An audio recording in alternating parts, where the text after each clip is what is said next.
Are you ready to say goodbye to self-doubt and welcome a newfound sense of confidence and self-assurance? In today's video, we delve into a powerful hack that will help you erase self-doubt for good. No longer will insecurity hold you back or cloud your judgment. Lesson 1. Talk to yourself like a protector. Buddhism teaches the importance of compassion and kindness. This includes how we talk to ourselves. Self-doubt often stems from negative self-talk. We criticize ourselves harshly, using words we would never say to a friend. To overcome self-doubt, start by changing your inner dialogue. Speak to yourself with the same kindness and understanding you would offer to someone you care about. Imagine you are your own protector, always ready to encourage and support. Buddhist philosophy emphasizes mindfulness. Be mindful of your thoughts. Notice when you start to doubt yourself. Acknowledge the doubt, but do not engage with it.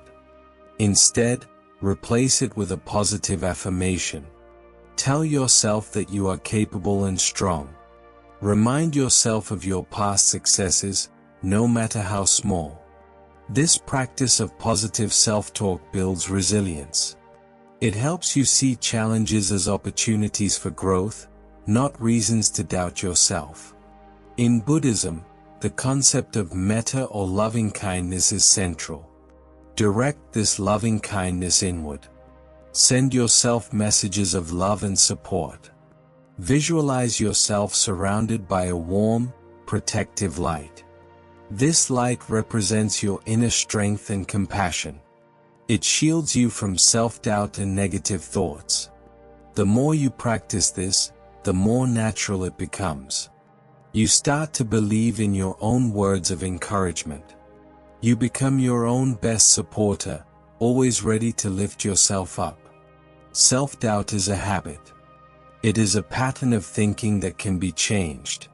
Every time you talk to yourself like a protector, you weaken the habit of self-doubt. You replace it with a new habit of self-compassion and self-belief.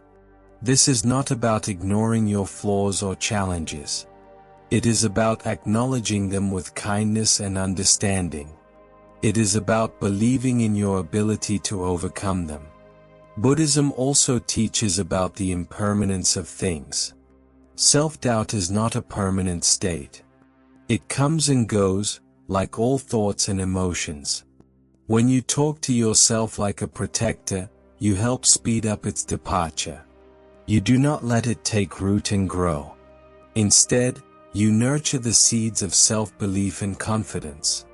Over time, these seeds grow into a strong, unshakable faith in yourself. You become someone who faces challenges with courage and resilience, not self-doubt. Lesson 2. Small wins crush self-doubt. In Buddhism, the path to enlightenment is a journey of small, steady steps. Similarly, overcoming self-doubt is a process of small wins. Every time you face a challenge and succeed, you chip away at your self-doubt. You prove to yourself that you are capable and strong. These small wins add up over time, building your confidence and self-belief. Start by setting small, achievable goals. These could be daily tasks or parts of a larger project. Break down your challenges into manageable pieces. This makes them less daunting and more doable. Each time you complete a task, acknowledge your success.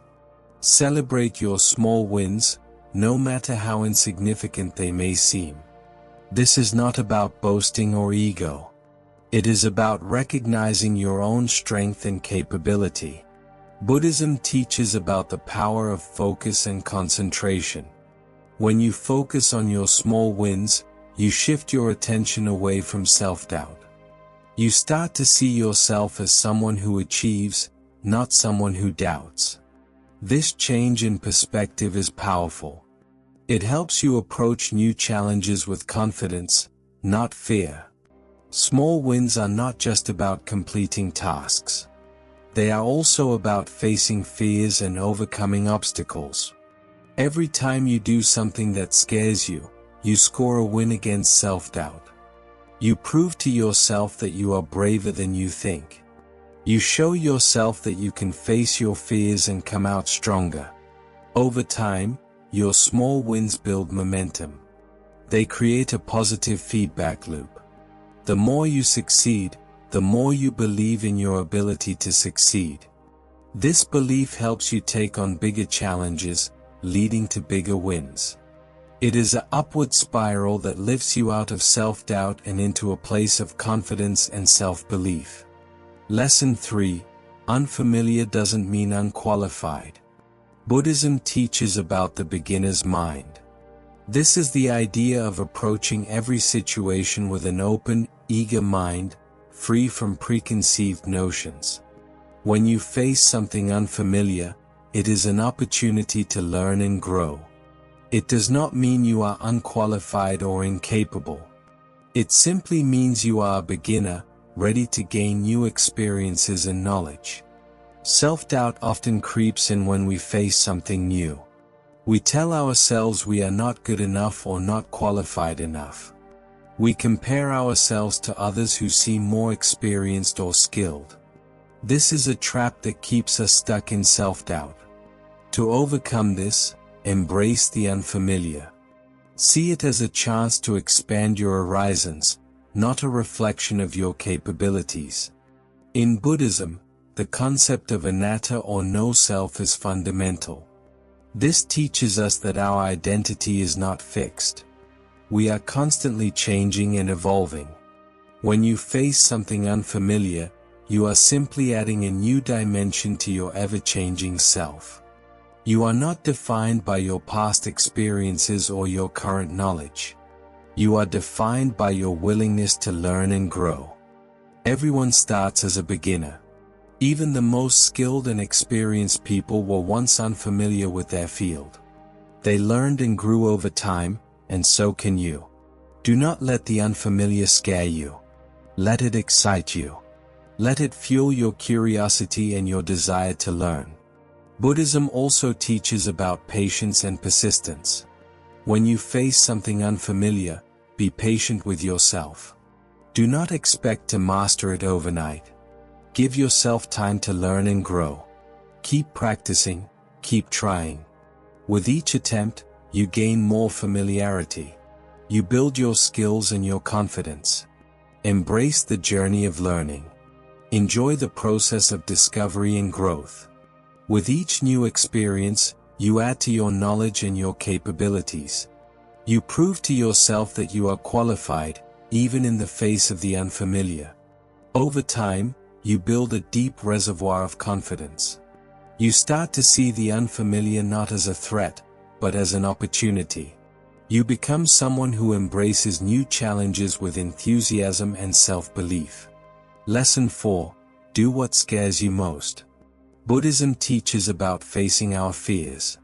It is only by confronting what scares us that we can truly overcome it.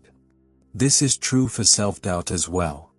Often, our self-doubt is rooted in fear. Fear of failure, fear of rejection, fear of not being good enough. To erase self-doubt, we must face these fears head-on. We must do what scares us most. In Buddhism, the concept of Mara represents fear and temptation. The Buddha faced Mara and overcame it through his resolve and wisdom. Similarly, you can overcome your fears by facing them with resolve and wisdom. Understand that fear is a natural response. It is your mind's way of protecting you from potential harm. But also understand that fear can be irrational. It can hold you back from experiences that could enrich your life. When you do what scares you, you prove to yourself that you are stronger than your fears. You show yourself that you can face challenges and come out victorious. This is a powerful blow to self-doubt. It helps you see yourself as someone who is brave and capable, not someone who is held back by fear. Facing your fears is a journey. It is not about jumping into the deep end all at once. Start small. Take baby steps towards what scares you. Each step builds your courage and your confidence. It makes the next step a little less scary. Over time, you find yourself doing what once seemed impossible. Buddhism also teaches about compassion. Be compassionate towards yourself as you face your fears. Do not beat yourself up if you feel scared or if you stumble. That is a normal part of the journey. What matters is that you keep trying. That you keep facing your fears, one step at a time. Facing your fears is not about eliminating them entirely. It is about understanding them and managing them. It is about acknowledging your fears, but not letting them control you. With each fear you face, you build your inner strength. You become more resilient and more confident. You start to see yourself as someone who can handle anything, no matter how scary it seems. Lesson 5. Start now, readiness follows. Buddhism teaches about the power of the present moment. The only time we truly have is now. The past is gone, the future is uncertain. To overcome self-doubt, start now. Do not wait for some distant future when you feel ready. Readiness follows action, not the other way around. Self-doubt often paralyzes us. It tells us we are not ready, we are not good enough, we need more time. But this is a trap. The more we wait, the more we doubt. The only way to break this cycle is to start now, even if you do not feel ready. In Buddhism, the concept of karma is about action. It is about understanding that our actions shape our future. When you start now, you are taking control of your future. You are shaping it with your actions, not your doubts. Each step you take builds your readiness. It prepares you for the next step, and the one after that. Starting does not mean you have to have everything figured out. It simply means taking the first step. This could be as small as making a plan or gathering information. What matters is that you are moving forward, not standing still. As you start, focus on the process, not the outcome.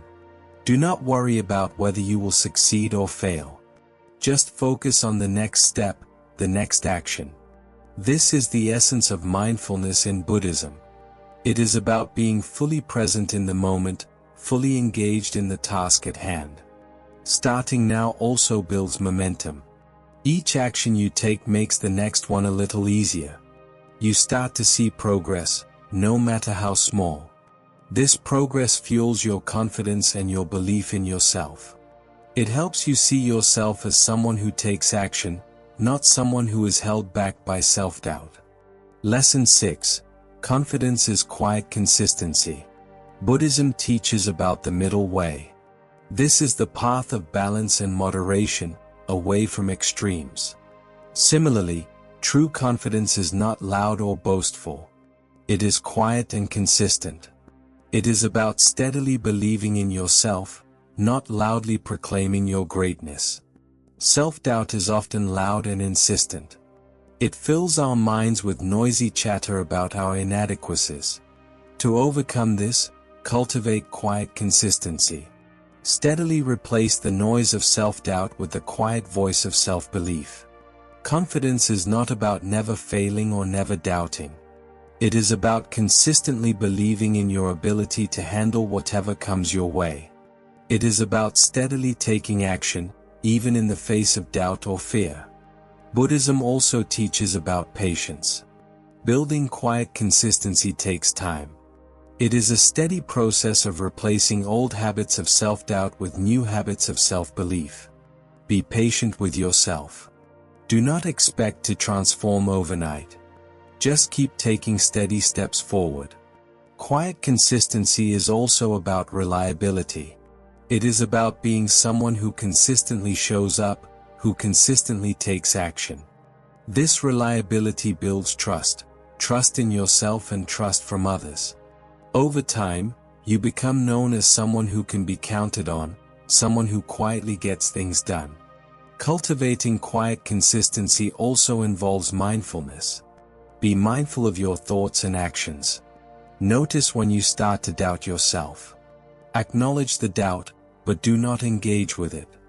Instead, quietly replace it with a thought of self-belief. Quietly take an action that moves you forward.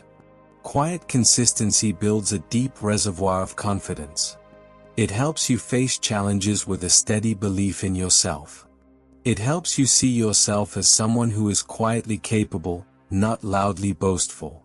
This quiet confidence is strong and resilient. It does not crumble in the face of setbacks or failures. Instead, it steadily helps you rise and try again. Lesson 7. You're forming, not failing.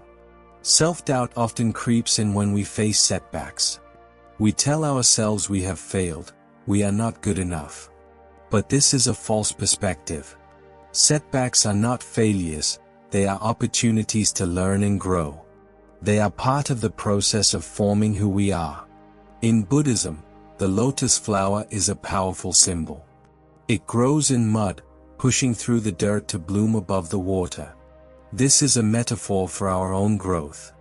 We too must push through the dirt, the setbacks and challenges, to bloom and grow. Every setback is a chance to learn. It teaches us something new about ourselves, about our strengths and our weaknesses. It helps us understand what we need to improve, what we need to change. This is the process of forming. It is messy and imperfect, but it is also beautiful and profound. Buddhism also teaches about self-compassion. Be kind to yourself when you face setbacks. Do not beat yourself up or dwell on your perceived failures. Instead, treat yourself with the same kindness and understanding you would offer to a friend. Remind yourself that you are forming, not failing. Forming is a journey of discovery. It is about finding out who you are, what you are capable of. It is about pushing your boundaries, testing your limits. Setbacks are a natural part of this journey. They show you where you need to grow, where you need to strengthen. Embrace the process of forming. Enjoy the journey of discovery and growth. With each setback, you learn more about yourself. You gain more clarity about your path. You build more resilience and more confidence. Lesson 8. Be real, not perfect. Buddhism teaches about authenticity. It is about being true to yourself, not trying to be someone you are not. When it comes to overcoming self-doubt, be real, not perfect. Embrace your imperfections, your flaws, your humanity. Self-doubt often stems from a desire to be perfect. We tell ourselves we are not good enough because we do not meet some impossible standard. But this is a trap. Perfection is an illusion, a mirage that keeps us stuck in self-doubt. To overcome this, embrace your reality. Be authentic, be real. Remember, being real is about accepting your whole self. It is about acknowledging your strengths and your weaknesses, your successes and your failures. It is about understanding that all these aspects make you who you are. They make you unique, they make you human. Buddhism also teaches about maitri or friendliness. Be friendly towards yourself. Treat yourself with the same warmth and acceptance you would offer to a friend. Do not hold yourself to impossible standards. Instead, embrace your reality with open arms. Being real is also about honesty. It is about being honest with yourself and with others. It is about admitting when you are struggling, when you are doubting. This honesty is liberating. It frees you from the burden of pretense.